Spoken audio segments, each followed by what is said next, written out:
Welcome back to our channel. Today we're exploring metaphors, what they are, their different types, and how you can create your own. Let's dive in. First, let's explain what a metaphor is.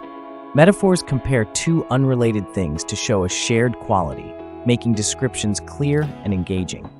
Instead of just describing something literally, a metaphor helps you paint a picture in your audience's mind.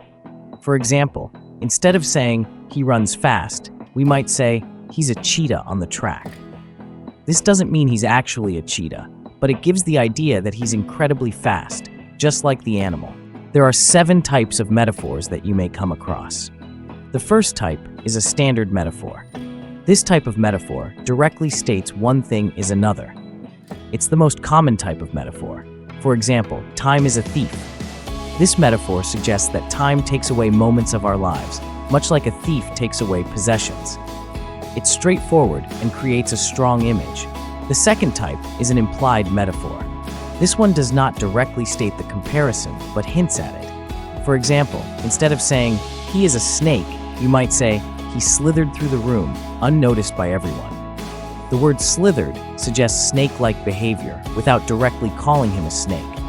This makes the metaphor more subtle and sometimes more powerful. Type 3 is an extended or sustained metaphor.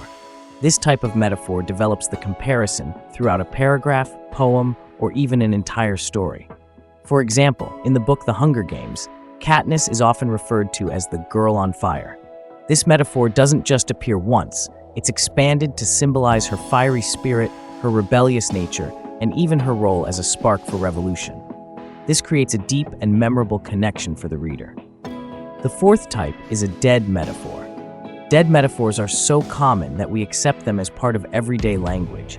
For example, when we say, "the heart of the matter," we're not actually talking about a literal heart. It's a metaphor for the most important or central part of something. Another example is, "time is running out." We don't think of time as a physical thing that can run, but the metaphor helps us understand that time is limited. The fifth type is a mixed metaphor. Mixed metaphors can create humorous or confusing images.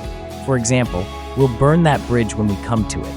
This combines burning bridges, which means ending a relationship or opportunity, with crossing bridges when we come to them, which means dealing with problems as they arise.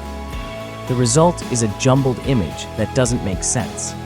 While they can be funny, mixed metaphors are often best avoided in professional or serious writing. The sixth type is a visual metaphor. Visual metaphors are common in art, advertising, and storytelling. For example, a light bulb above someone's head is a visual metaphor for having an idea. It's not that the person literally has a light bulb, but the image communicates the concept of inspiration. Another example is a stormy sky in a movie representing conflict or sadness. These visuals help convey abstract ideas without using words. The final type is personification. Although this one can be a literary device on its own, it can also be considered a type of metaphor.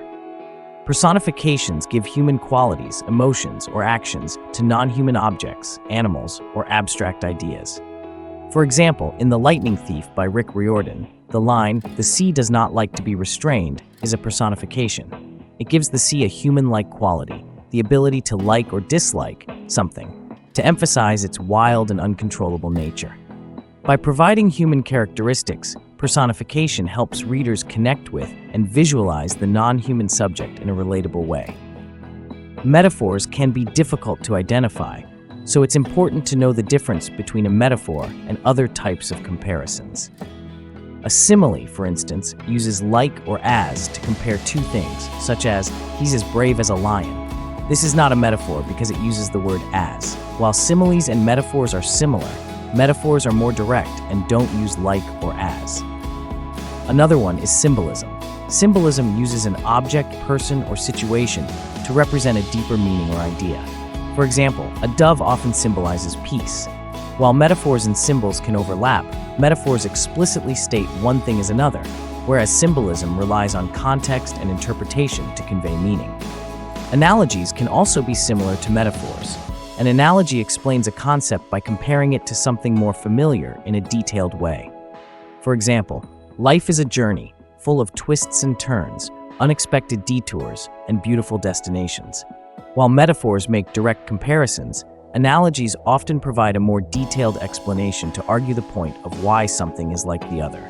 Understanding these differences can help you use metaphors more effectively and avoid confusion. Creating a metaphor starts with understanding the qualities you want to describe.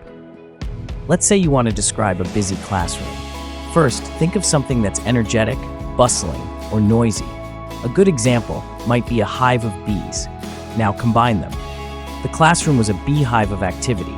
This gives your audience a clear picture of the energy in the room. Experiment with different comparisons to see what works best.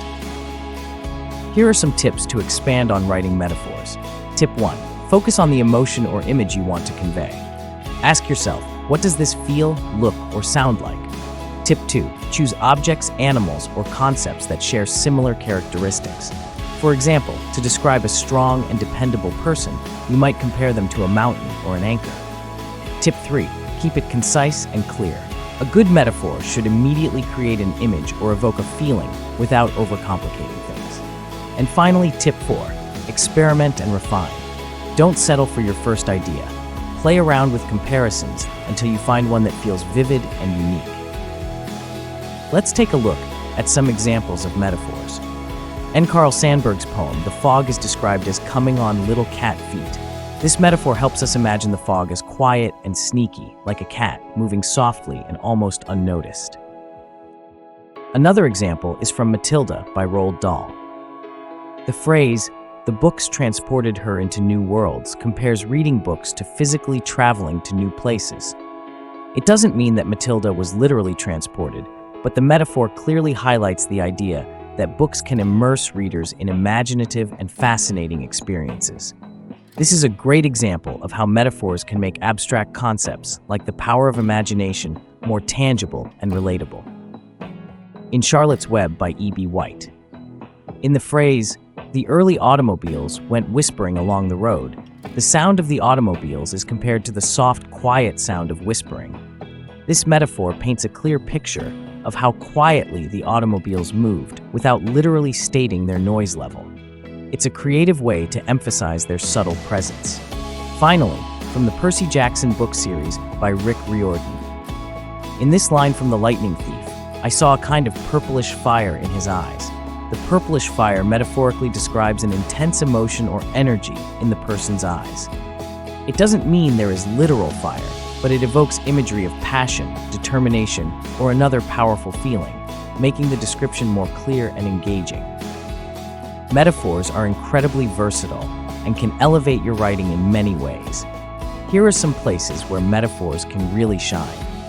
In creative writing, metaphors can add beauty and depth to poems, stories, and novels. They allow writers to describe emotions or settings in a unique way, like saying, "Her laughter was a melody that brightened the room," instead of simply, "she laughed." When it comes to explaining complex ideas, in nonfiction or academic writing, metaphors can make abstract or technical concepts easier to understand. For example, describing the internet as a superhighway of information helps people visualize its vast and fast nature. Also, in persuasive writing and speeches, metaphors can be powerful tools to persuade and inspire. A metaphor like, "We are all climbing the same mountain, just on different paths," can unify an audience and make a message more memorable. Metaphors can have a great emotional impact. Use metaphors to evoke feelings. For example, saying, "The betrayal cut deeper than any knife," conveys the pain of betrayal in a way that resonates emotionally. Finally, in character development, metaphors can help define and enrich characters. For instance, describing a character as a ticking time bomb gives an immediate sense of their volatile nature. By using metaphors thoughtfully, you can make your writing more engaging, relatable, and impactful in almost any context. Remember, metaphors are a powerful way to bring your writing to life. By connecting ideas creatively, you can make your words connect and leave a lasting impact on your readers. That's all from us today. Thank you for watching. Don't forget to like this video and subscribe to our channel for more lessons and ideas. See you next time.